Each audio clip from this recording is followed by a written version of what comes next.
pagi adik-adik, apa kabar? Bertemu lagi dengan Kak Anes dan juga kakak-kakak yang lain di minggu pagi ini. Kita berterima kasih karena kita boleh bangun pagi dengan selamat, dengan nafas yang baru, dengan kekuatan yang baru.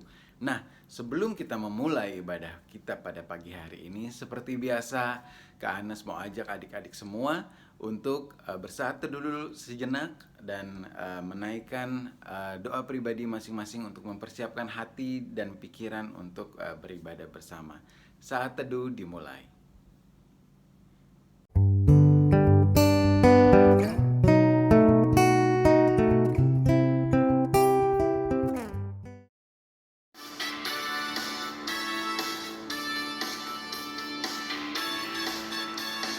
Dengar dia panggil nama saya, dengar dia panggil namamu, dengar dia panggil nama saya, dengar dia panggil namamu. Oh giranglah,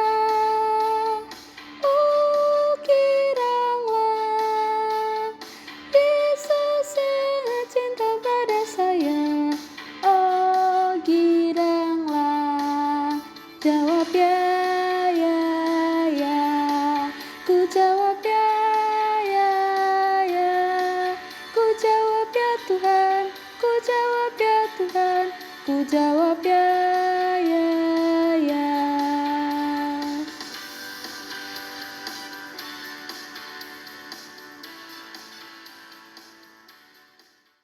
Ya, adik-adik, saat ini kembali Kak Anes mengajak kita bersama-sama untuk melipatkan tangan, untuk kita menutup mata dan kita tundukkan kepala untuk berdoa untuk pembukaan.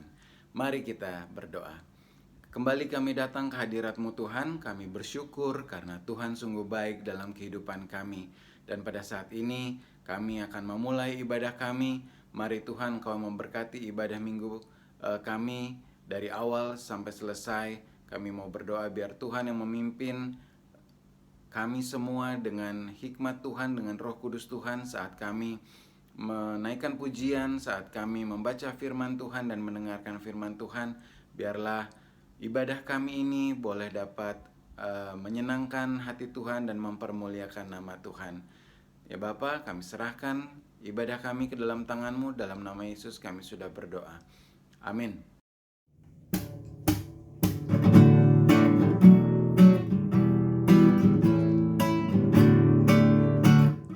Kami sebagai anak-anak datang memuji nama-Mu dan berterima kasih banyak atas berkat dan kasih-Mu.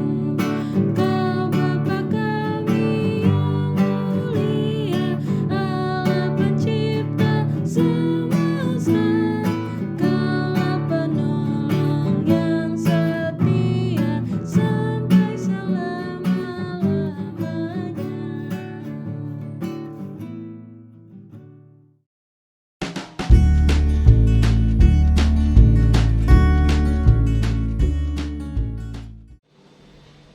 Mazmur 68 ayat 5 sampai 7.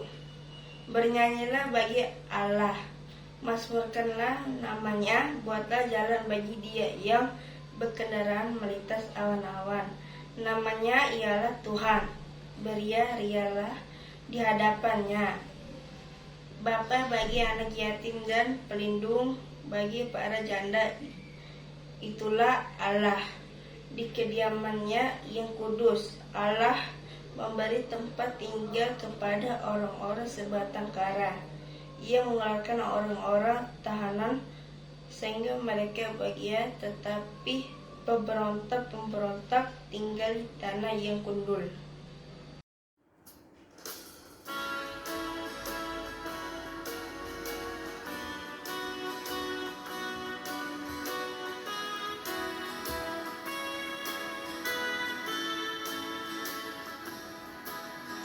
Firman-Mu pelita bagi kakiku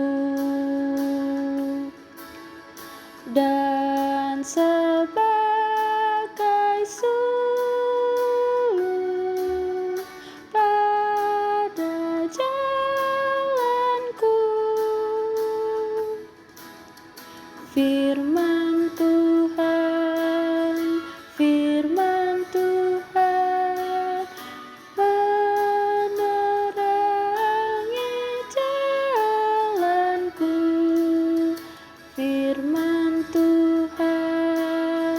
Firman Tuhan pelita hidupku.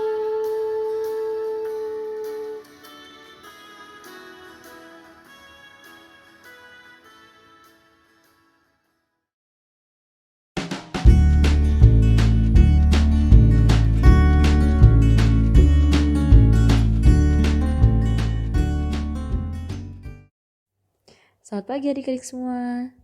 Sudah siap buat dengerin firman Tuhan hari ini? Kita siapin dulu yuk Alkitabnya. Tapi sebelum kita membaca Alkitab, kita berdoa dulu yuk. Kita lipat tangan, tutup mata, mari kita berdoa. Tuhan Yesus yang baik, terima kasih ya Tuhan atas penyertaan-Mu dari malam hingga pagi hari ini ya Tuhan, sehingga kami bisa bangun di pagi hari ini dengan keadaan sehat, tidak kekurangan suatu apapun ya Tuhan. Tuhan Yesus yang baik, terima kasih juga untuk nafas kehidupan yang masih Kau berikan kepada kami ya Tuhan, sehingga kami masih bisa bangun dan masih bisa berkumpul dengan anggota keluarga kami ya Tuhan. Tuhan Yesus yang baik, kami mau mendengarkan sedikit dari firman-Mu ya Tuhan Yesus. Berkatilah hati kami agar firman-Mu bisa kami mengerti dan bisa kami lakukan di kehidupan kami sehari-hari. Terima kasih ya Tuhan, dalam nama-Mu kami sudah berdoa dan mengucap syukur. Amin. Pembacaan Alkitab pada pagi hari ini diambil dari Bilangan 14 ayat 1 sampai 10.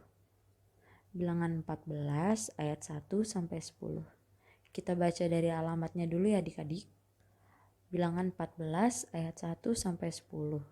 Pemberontakan umat Israel. Lalu segenap umat itu mengeluarkan suara nyaring dan bangsa itu menangis pada malam itu.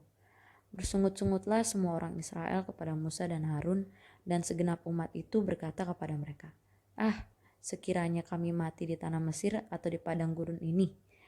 Mengapakah Tuhan membawa kami ke negeri ini, supaya kami tewas oleh pedang dan istri serta anak-anak kami menjadi tawanan? Bukankah lebih baik kami pulang ke Mesir?" Dan mereka berkata seorang kepada yang lain, "Baiklah, kita mengangkat seorang pemimpin, lalu pulang ke Mesir." Lalu sujudlah Musa dan Harun di depan mata seluruh jemaah Israel yang berkumpul di situ. Tetapi Yosua bin Nun dan Kaleb bin Yefune, yang termasuk orang-orang yang telah mengintai negeri itu, mengoyakkan pakaiannya dan berkata kepada segenap umat Israel, "Negeri yang kami lalui untuk diintai itu adalah luar biasa baiknya. Jika Tuhan berkenan kepada kita, maka Ia akan membawa kita masuk ke negeri itu dan akan memberikannya kepada kita, suatu negeri yang berlimpah-limpah susu dan madunya. Hanya janganlah memberontak kepada Tuhan, dan janganlah takut kepada bangsa negeri itu, sebab mereka akan kita telan habis. Yang melindungi mereka sudah meninggalkan mereka. Sedang Tuhan menyertai kita, janganlah takut kepada mereka." Lalu segenap umat itu mengancam hendak melontari kedua orang itu dengan batu. Tetapi tampaklah kemuliaan Tuhan di kemah pertemuan kepada semua orang Israel. Shalom adik-adik, apa kabar hari ini? Kakak harap adik-adik semua dalam keadaan sehat ya, supaya adik-adik semua dapat bermain dan bersekolah dengan baik.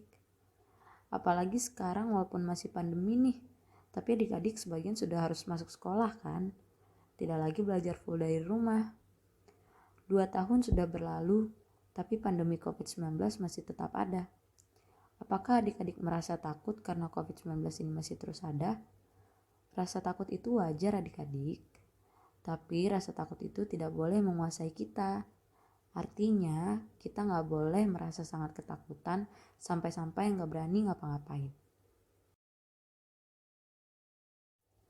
Nah, pembacaan Alkitab pada hari ini bercerita tentang bangsa Israel ketika mereka keluar dari Mesir dan tiba di Gurun Paran di Kades.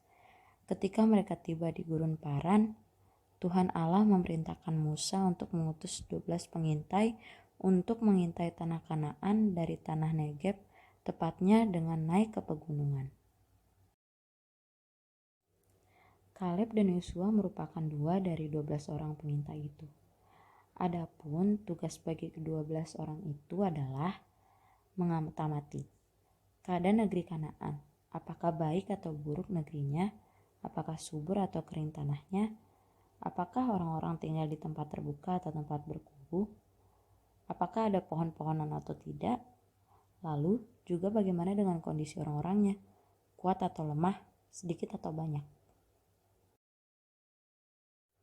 Nah adik-adik, setelah 40 hari mereka mengintai negeri Kanaan, mereka yang 12 orang tadi itu kembali kepada Musa, Harun dan juga kepada bangsa Israel dengan membawa laporan bahwa negeri Kanaan memang berlimpah susu dan madu.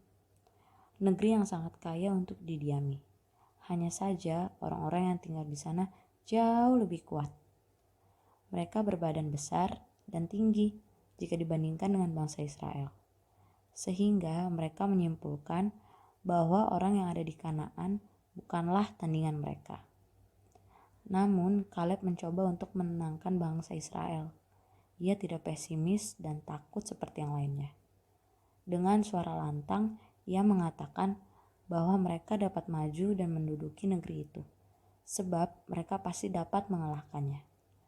Tapi perkataan Kaleb saja ditambah dengan kabar bohong atau hoaks yang beredar di orang-orang Kanaan yang serba menakutkan, membuat bangsa Israel menangis dan bersungut-sungut atau ngomel kepada Musa. Mereka sudah termakan omongan yang serba buruk dibawa oleh para pengintai. Mereka bersungut-sungut dan menjadi takut. Bagi mereka, lebih baik mati di tanah Mesir atau di padang gurun daripada harus mati karena berperang melawan orang Kanaan. Bahkan mereka pun berkata akan mengangkat seorang pemimpin untuk membawa mereka kembali ke tanah perbudakan di Mesir. Dengan melakukan hal ini, mereka telah memperlihatkan pemberontakan mereka kepada Tuhan, dengan tidak percaya kepada Musa yang telah dipilih Tuhan untuk membawa mereka keluar dari Mesir. Mereka lupa bahwa mereka keluar dari Mesir itu karena penyertaan Tuhan. Mereka tidak belajar dari kesalahan mereka sebelumnya, yang suka sekali meragukan kuasa dan penyertaan Tuhan dan selalu bersungut-sungut. Padahal Allah penuh kasih dan setia menyertai perjalanan mereka. Di tengah situasi yang dikuasai oleh rasa takut, Musa dan Harun yang kemudian mengambil sikap bersujud kepada Tuhan di depan mata seluruh orang Israel yang berkumpul, demikian juga dengan Yosua bin Nun dan Kaleb bin Yefune yang termasuk orang-orang yang telah mengintai negeri Kanaan. Mereka mengoyakkan pakaian mereka, tanda bahwa mereka sungguh-sungguh bersedih melihat teman-teman sebangsanya lebih takut kepada manusia ketimbang percaya kepada penyertaan Tuhan. Mereka berdua dengan kompak berusaha meyakinkan bangsa Israel bahwa kalau Tuhan sudah berjanji akan memberikan negeri itu kepada mereka, maka Tuhan pasti akan menepati janjinya. Nah, supaya Tuhan berkenan kepada mereka, maka sebagai umat Tuhan yang harus dilakukan adalah jangan memberontak kepada Tuhan dan jangan takut kepada penduduk negeri Kanaan. Karena Tuhan pasti memimpin mereka, Dia pasti menyertai mereka. Tetapi bangsa Israel tetap bersikeras untuk memberontak kepada Tuhan dengan mengancam akan melempari Yosua dan Kaleb dengan batu. Pada saat mereka melakukan itu di kemah pertemuan, di hadapan seluruh orang Israel, nampaklah kemuliaan Tuhan. Itu tanda bahwa Tuhan ada di situ. Tuhan melihat apa yang mereka lakukan. Tuhan tidak suka. Tuhan marah kepada orang Israel karena perbuatan dan perkataan mereka. Adik-adik, rasa takut yang besar membuat orang Israel tidak percaya pada penyertaan dan perlindungan Tuhan. Dan ini membuat Tuhan marah. Hari ini kita belajar untuk tidak melakukan hal yang sama seperti bangsa Israel. Kita belajar untuk selalu percaya pada penyertaan dan perlindungan Tuhan pada kita. Sekalipun kita merasa takut pada sesuatu atau pada situasi tertentu, tapi kita harus tetap percaya bahwa Tuhan pasti akan terus menjaga dan melindungi kita. Yang kedua, kita belajar dari Kaleb dan Yosua yang memberi semangat kepada teman-temannya yang takut, mengingatkan mereka untuk tetap percaya pada Tuhan. Kalau ada teman, saudara, orang tua, atau siapapun yang kita kenal yang sedang merasa takut, ayo kita semangati mereka dengan cara mengingatkan mereka bahwa apapun yang terjadi, Tuhan tetap bersama kita. Tuhan akan selalu menjaga dan melindungi kita, sesuai dengan janji Tuhan. Ayo selalu berani adik-adik, karena Tuhan beserta kita. Amin.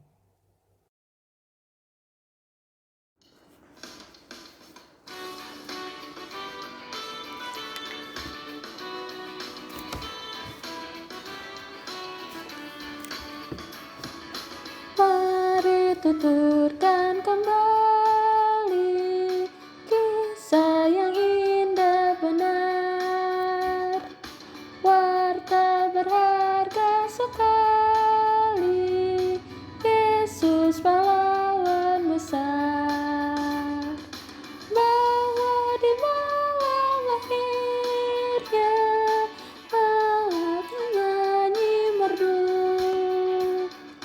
Hormat diberi bagi Allah, dunia beroleh restu. Mari tuturkan kembali kisah yang indah benar, warta berharga sekali, Yesus pahlawan besar.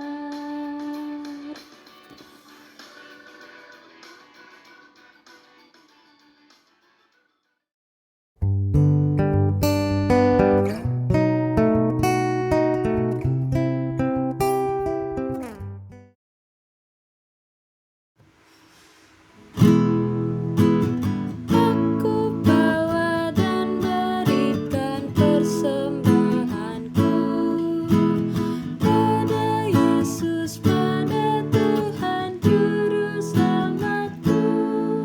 Ku bawa persembahan kepada Tuhan. Ku bawa persembahan kepada Tuhan.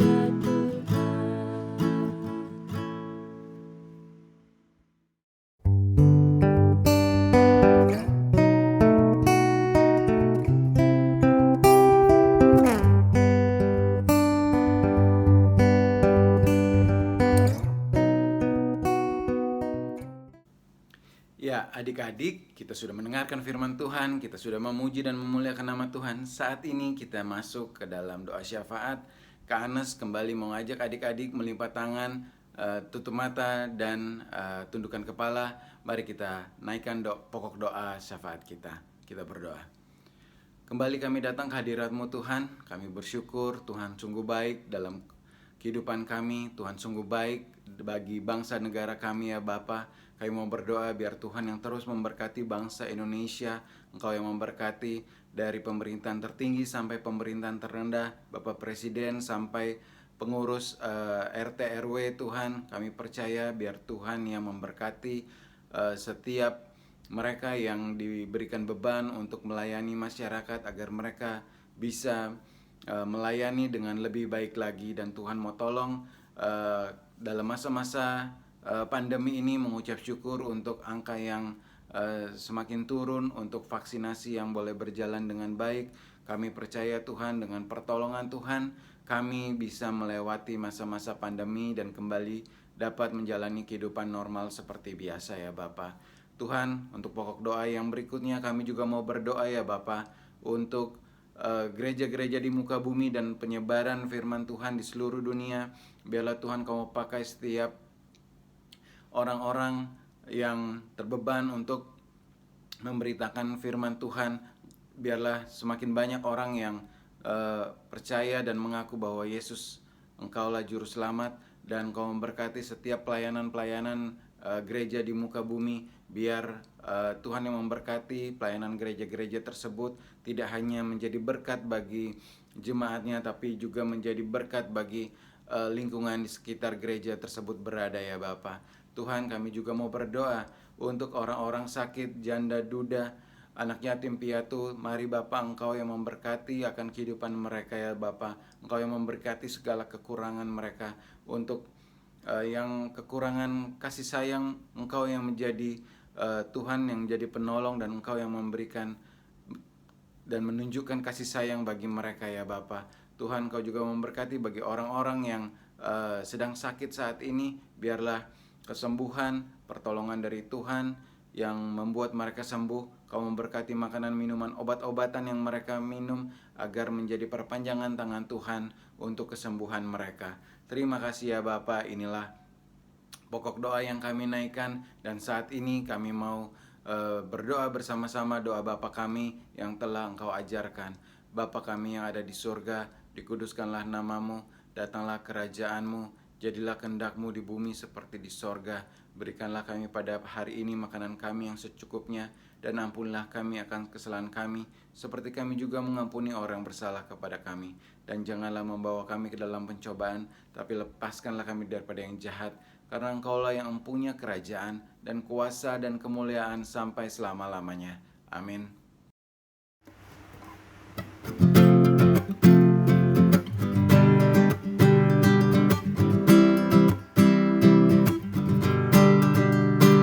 Besarlah kasih Bapa-Ku, selalu melingkupiku, di mana-mana diriku betapa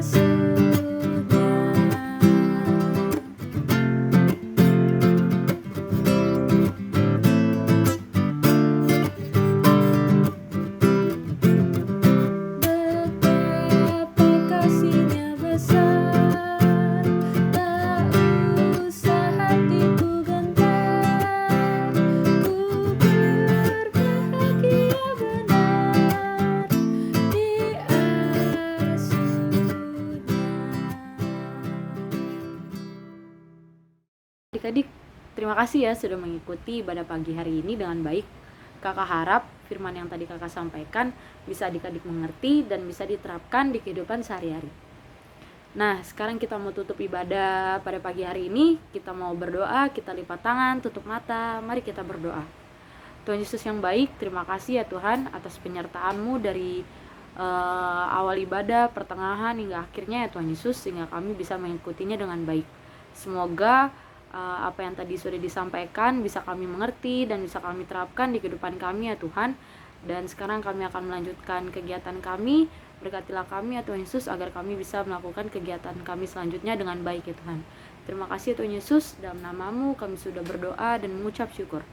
Amin. Bapa